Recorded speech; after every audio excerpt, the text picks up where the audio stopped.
Welcome back on board the Gleam. We're fortunate enough to catch up with Amanda. So Amanda Palmer, she's been, I guess, similar to my family, been around the fishing industry or the seafood industry for quite a while. Welcome, Amanda, and give us a little bit about your background. Why are you here today, and how have you got here? Well, thank you for inviting me along. So my family background is a little interesting, but I was lucky enough to be welcomed into the Wells family at a very young age of 3. So my mum she had a relationship with my stepfather who welcomed 2 small rentals. He called us into his family, my younger brother and myself. So we just grew up in the middle of the family, cousins older than us, cousins younger than us, and those younger than us didn't really find out that we weren't blood related. We were incorporated like Wellses all the way through. So yeah, that's all I know about. Yeah, well, the Wells family, I guess, is a well-known seafood family, right? So a bit like the Guards and King Turners and the Roaches and quite a few others have been around here a while. So you must have had, and I know the stomping ground is what we call Waka or Whakatahuri down in the Sound. So you must have had some fascinating times, I guess, and holidays down there amongst all the Wakas at Whakatahuri. Yeah, absolutely. Yep, big part of my childhood. So we would head down there on any long weekend or school holidays. Summer, we would spend the majority of the school holidays down there, and it was just pure freedom and responsibility because I was the eldest of the 3 in our family. So for me, Whakatahuri came with lots of rules. Big one being no running on the wharf. So Barry was Waka by name. That's what his nickname was. My grandfather and grandmother, we all sort of had the only flushing toilet inside the house in the bay, so the flashest house in town, the old post office. And yeah, we just ran around like free spirits and, showered as little as we had to. In fact, it was bath, I think. Start, swam in the sea, climbed the hills and took off and get wolf whistled home. Yep. So yeah, it was great.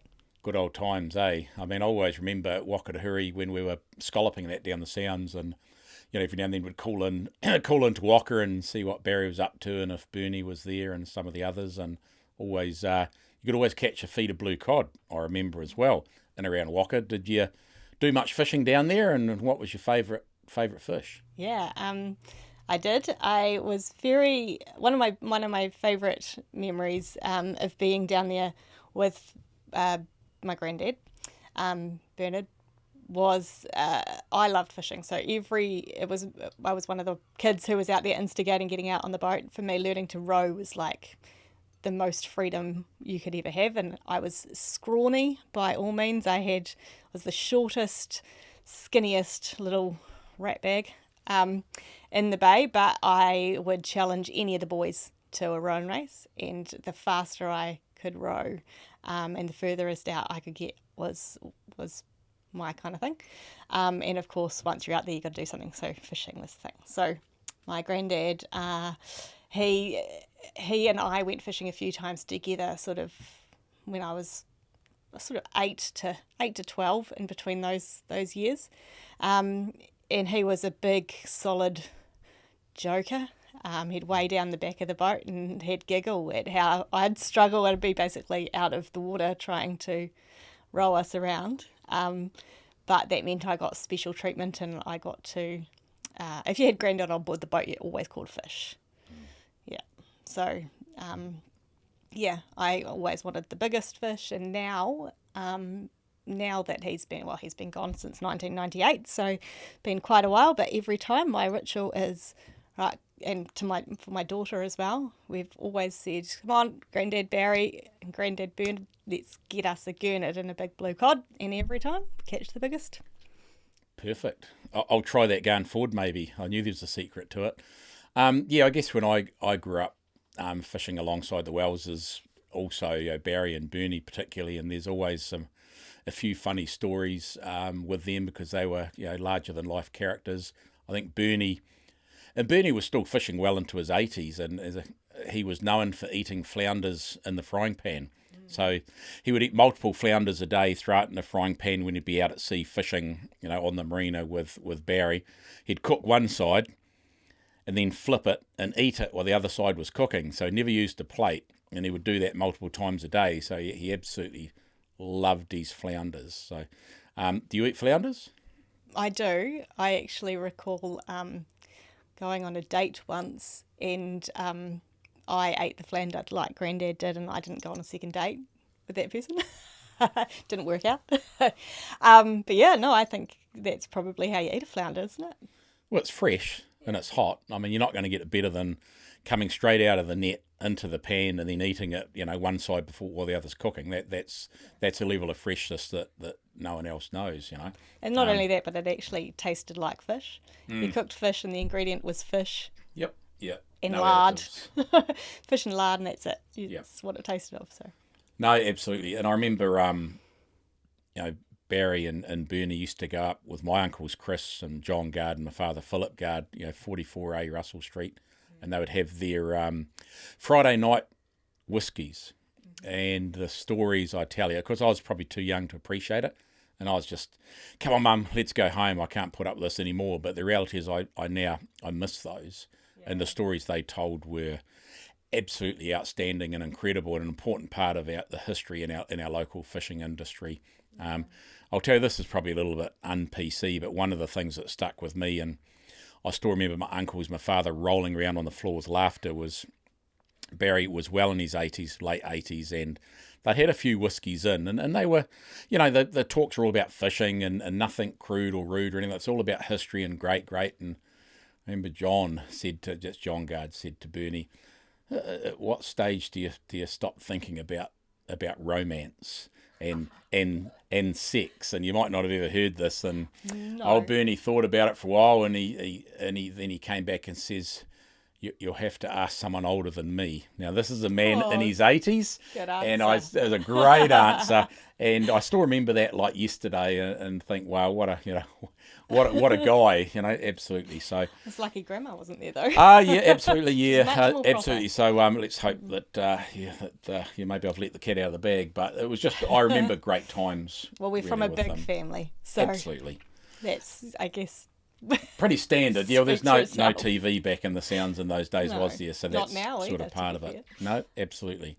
So I guess with the you've had a pretty cool upbringing, like talk about the dinghy and going to Whakatahuri and the fishing, and probably experiencing things that a lot of people would never really experience. And do you still go to Waka? Like, do you get down there much to Whakatahuri? Not enough. But yeah, it's somewhere that is still in the family.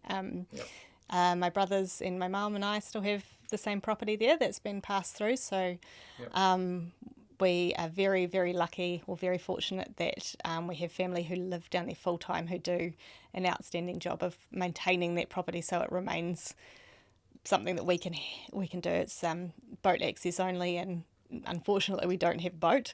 So it's just been something that without mentioning names because I don't have prior permission, but with that Whakatahuri family and connection, it's remained a possibility for us to share with our kids as well, just because the community around fishing is families forever, and I think that's pretty much why I enjoy still being a part of it.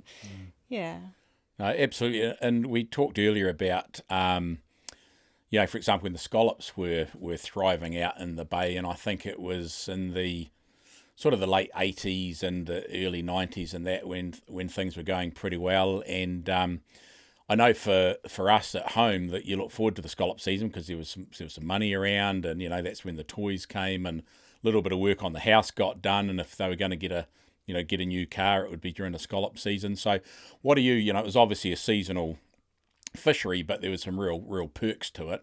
What do you remember about the Scallop seasons when you were younger? First thing that comes to mind is how every potluck dinner and every family event had an excessive amount of scallops, and that was always on the menu. And that was because Mum would stand at the bench and open, shuck 50 scallops a night, every 5 nights a week. So I can smell them. I can smell, when I think of Barry, I can smell his overalls. I can see the sandy bottom of the seafloor across his blue overalls, and the hands that have still have grease and grit and sand on them when he gets home, because all he'd do as soon as he walked in the door was come and hug you, which was gross because I was a lady. But yeah,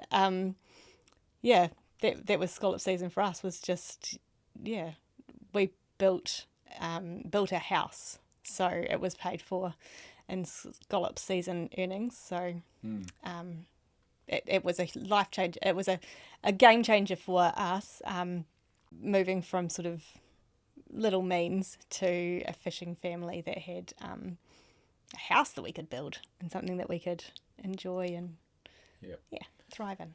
Yeah, I think that was quite important, wasn't it? Like when the scallops were sort of thriving, a lot of families survived off them. Well, didn't just survive, they thrived and did pretty well. Same with our family. So, it's certainly good memories. You mentioned Barry. So, I think it's probably important that viewers understand that. I mean, we talk a little bit in these talks about health and safety, and obviously that's a little bit of my role, what I do, health and safety and looking after fishermen, etc., which is really, really important. Are you able to share with the family with the audience, what you're comfortable with about Barry? Yeah, absolutely. So I was 14. I'd just had my 14th birthday. The day prior, we had appeared in Wellington at a select committee hearing, where Barry had encouraged me to be part of that process, and us as kids did that too. The next day was Queen's birthday weekend, which now King's birthday weekend, but Queen's birthday weekend, so it was early June, winter. Our plan was to catch the ferry back home from Wellington to Nelson. As we drove over the whangamoas home, the boys fell asleep, and that was the Thursday. The plan was Mark, my brother, was to head down the Sounds, take the day off school, head down the Sounds with Barry to Whakatahuri, and they'd steam from Nelson, where Barry was tied, or the marina was tied up here.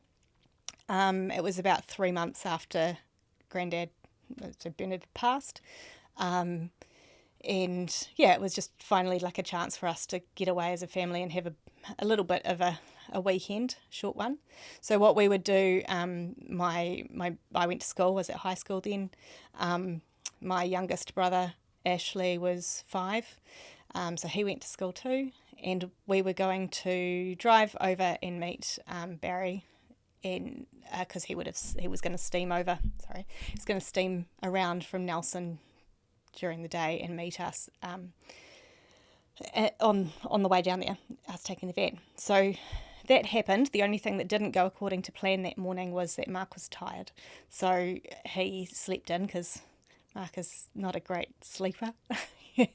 Best to get as many hours as possible for that guy. So Mark slept in, and Barry headed off in the morning, untied the boat. He had a cuppa, as he always did, and Davy Jones was tied up next to him. And then around 5-6 o'clock in the morning, I believe, he steamed off out in the bay.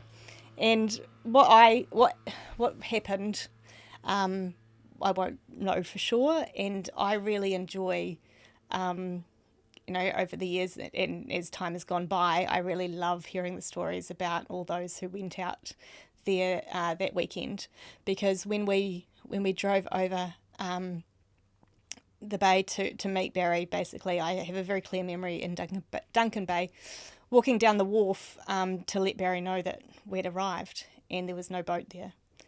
And so, he just wasn't there, and that was just really, we just knew that something was wrong. So from there, our weekend turned to custard. If you had to look at the positives, it was we were embraced as a family by our fishing community, and all the things that are supposed to happen when something goes wrong went to plan. People showed up, people searched, to no avail nearly. But by the Sunday of that weekend, the boat was found. And myself, I remember seeing the boat being found capsized off Cape Susie on 3 News. So I saw it on TV, and we've just never had him come home ever again. So the support that's come from the community and the way that we've been taking care of it has, as a family, it's been 25 years now. So we'll just never forget it and never be able to say thank you enough to those who helped. But the reality is that he just went to sea and never came home. Yeah, absolute tragedy, wasn't it? And obviously I was around at the time fishing on the vessel next door, the Kathleen G, and I think I was one of the first vessels in the area once we realised he was missing. And we spent 2 solid days, I think, just up and down day and night looking, and found a debris trail. But unfortunately we didn't find Barry, so I'm still sad that we couldn't bring him home for you. But he was doing what he loved, I guess, at the end of the day, and that's why yourself and me and others we focus on safety, health and safety in the fishing industry. We're both part of the Iona Trust, which is there to support families for those that disappear at sea. Similar role to the Shipwreck Relief Society, so we're really lucky to have different groups like that, and happy to be part of those. So and that obviously had a profound impact on you and your family and mother, and pretty tough. I don't want to upset you and get it going, dwelling on it too much. But how did it change your life?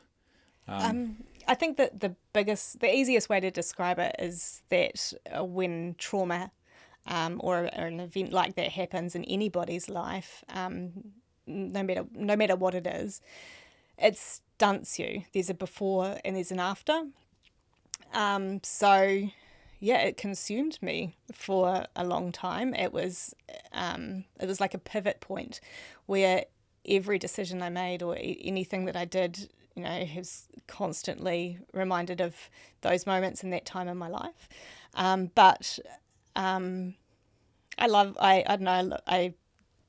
One thing that Barry had on the boat that day and regularly had on the boat was oranges.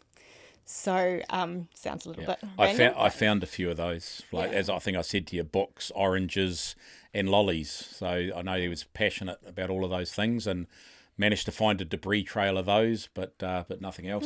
He was also a bit of a cheapskate, so he didn't. You'd often talk about how much money he saved on a coffin.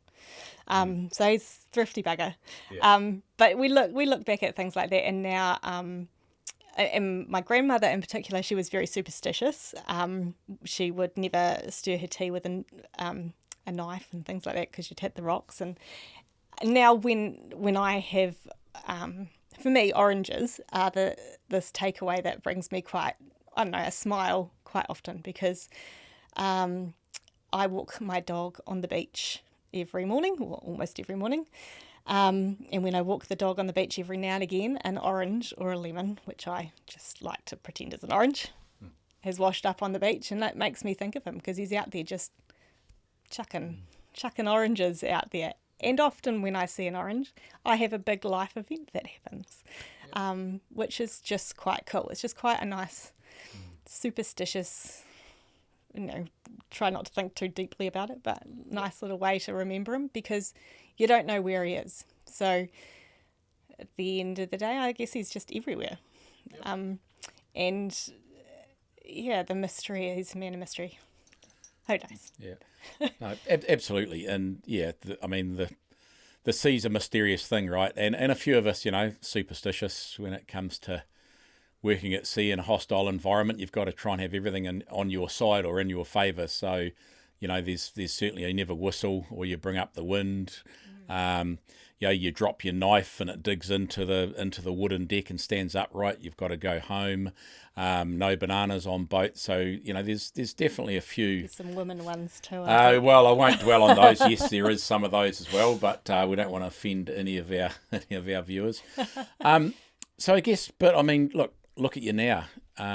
You've got a beautiful daughter. You've got yourself, together. You've got recently married. And yeah, what's happening? What's happening for Amanda now? Yeah, so I guess I've been very lucky. I was walking the beach with my dog one day and an orange washed up on the beach. And the next day I walked the beach with my now husband 3 times, fell in love at first sight. And I guess on Waka time, someone divine perhaps sent me my husband. Ironically, he came from a family where his dad made doors, and we had grown up in this house with no doors, which had no doors when Barry passed. So I just like that kind of funny story. So that's how I knew he was the one. Darren and I have been, not this Darren, been married for coming up a year. We have 2 girls, 1 each. So they're both 14, which is the same age I was when Barry passed. And I am now working in real estate, which is what my new venture is. So a part of the team at Harcourts in Nelson, getting out there and trying to meet lots of people. For me, having sort of my journey and my background to get to where I am now, it's always been really important to me. Like, I started saving for my own house because Barry told me to when I was 10. So did 3 paper runs back to back and saved for my first house then. A few other life events happened and I had to restart that journey. So for me, the ability to own my own home and to keep a roof over my daughter's head as a solo mum was really, really important, and has driven me into this role because I am the first woman on my side of the family to own my own house. And I really value that, and I would love to be able to help other people get that security.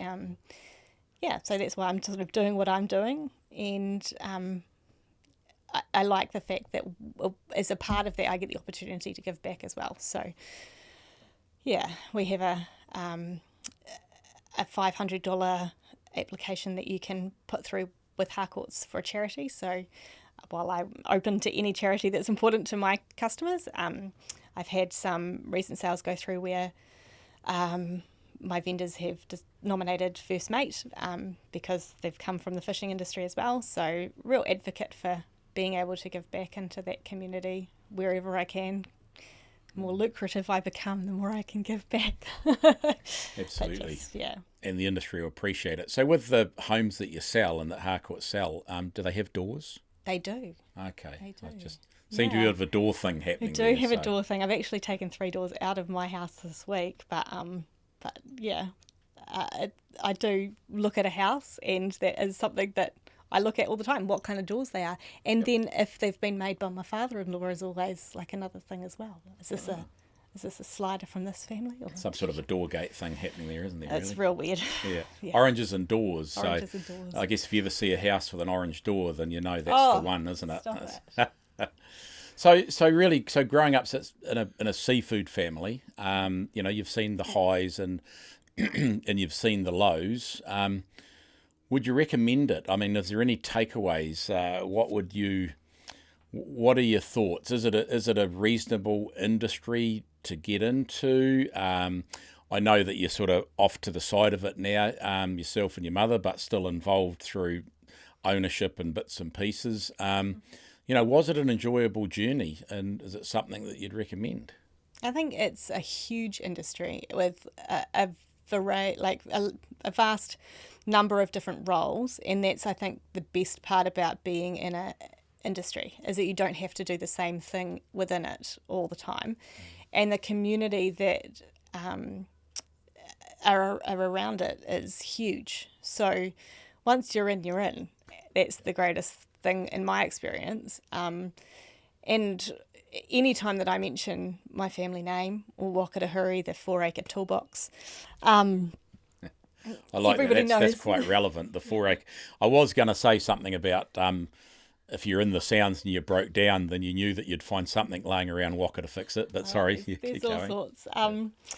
Yeah. So, I mean, it's part of your identity, and you can always link people back to different families in Nelson, because everybody has a link to it. So, yeah, I think it's quite a cool industry to get it amongst, but it's a very life or death industry. When you're out there on the water, there's no second chances. You're at the mercy of the sea, and it's dangerous. And there's not very many industries left out there that, you just don't know whether you're coming home that night, and your family don't know whether you're coming home at night. So if you're in that industry or you are related to somebody in that industry, then just never miss a chance to say g'day. Never, you pick up the phone, you talk to them, you have a yarn, share a cuppa. And the greatest thing about this whole community is they're one of the few that no matter what, they drop everything to be by your side if you need it. And that may be in peril on the sea, or it may just be, hey mate, having a real shitter of a day. Those are words I'm not supposed to say, sorry mum. But but yeah, just they're the kind of people you're like, yeah, I got your back. And it's bigger. That community is so much bigger than what you imagine, because even the Facebook pages like commercial fishing, you've got multiple generations, and you've got people talking and affected by it that aren't necessarily on the water, but they're worried about people who've been on the water, or it's huge. No, absolutely. And I mean, we've come a long way. I mean, the commercial fishing is definitely a hazardous occupation, but there's been a lot of progression, which is really great, something that I'm pretty proud of for our industry. But we do have, just before we sort of wind it up, we do have a special day every year, don't we, that is coming up shortly in Nelson, the blessing of the fishing fleet. So what is that? And I know you attend. I think I've done about 22 or 3 of them in a row, and it's an opportunity to remember those that have passed before us, and obviously bless the vessels and the fleet, and what does it mean to you, and what do you like about the blessing of the fleet? And that's coming up May this year in Nelson, and it's preceded by a really awesome fireworks display, which we're looking at making one of the biggest ones yet. So what does the blessing of the fleet mean to you? To me, it's really special, because luckily for us, the inaugural event was very close to the passing of Barry. So without a body and without that finality, it was difficult to find somewhere to go for us to just remember him. And now we have that pier, we have people that come every year. It's a positive event, I believe, because I think there's 2 ways that you could look at that. In many ways, it's a sad day for our family because it's one of reflection, but at the same time, like, we're blessing the fleet. We're trying to get that awareness out there that there's all these people in this community that are affected by making sure that people come home or don't come home, and all those people who are out there to support them. So yeah, I think it's an awesome thing. It brings the community together. It's got a huge amount of sponsorship, and people who, in tough times like we're in now, who will still dip into their pockets and put on an event for the people in Nelson, is really special, and something that I think as a community we celebrate. It's the fireworks has always sort of been there for 20 years, so people will ask when it is, and is it this weekend, or it's absolutely packed. And it makes me so proud to be part of putting that on for Nelson. And last year, when we stood on the beach and watched the fireworks in the dark, you couldn't see who was standing next to you, but you could feel and hear the multi-generational chats. Like, grandma talking to the grandkids, saying your Uncle Stephen and da-da-da over here is doing that, and that's what he does. And so it goes worldwide as well. And I think it's an event that's noticed and recognised from other fishing communities around the world. Yeah, absolutely, and it's good that the industry puts it on every year for the community, and it is growing. This year will be bigger than last, so I guess watch this space. So, any other thoughts? So I guess we'll begin to wind it up. Any final comments, Amanda? I mean, it's been awesome and interesting for me because I learnt a few things about you and your experience growing up that I didn't know. So that's thank you for sharing. Any final thoughts? The only thing I would really love to say is I want to encourage my generation and those younger than us to stay involved in the upkeep of community, because I think that's something that like my parents and grandparents, that generation, they just naturally went and took the time and had a yarn and wandered from boat to boat and talked to this person who talked to that person, and drinking cups of tea till the cows came home. And I think our generation in general and younger is busier and more online. So just that connection, don't lose it, just invest your time in saying g'day to each other, and keep this community as connected as possible, because the value in it is massive. And with the community support and the camaraderie within it, it helps to keep in check all those government and regulation sort of rules and all the things that come in. We need each other to stick together so that we can be one voice, and keep things real. That's all. Just keep it real. Wise words, I think, and that's the one thing in the seafood industry is we like to keep it real. So no, thank you for everything you've said, and it's been really good having you here, sitting in the Gleam in Port Nelson, a little bit warm. We might get some air conditioning at some stage. So thank you, Amanda. And the viewers, if you want to see more of these, then subscribe, and we'll see you again shortly. Thank you.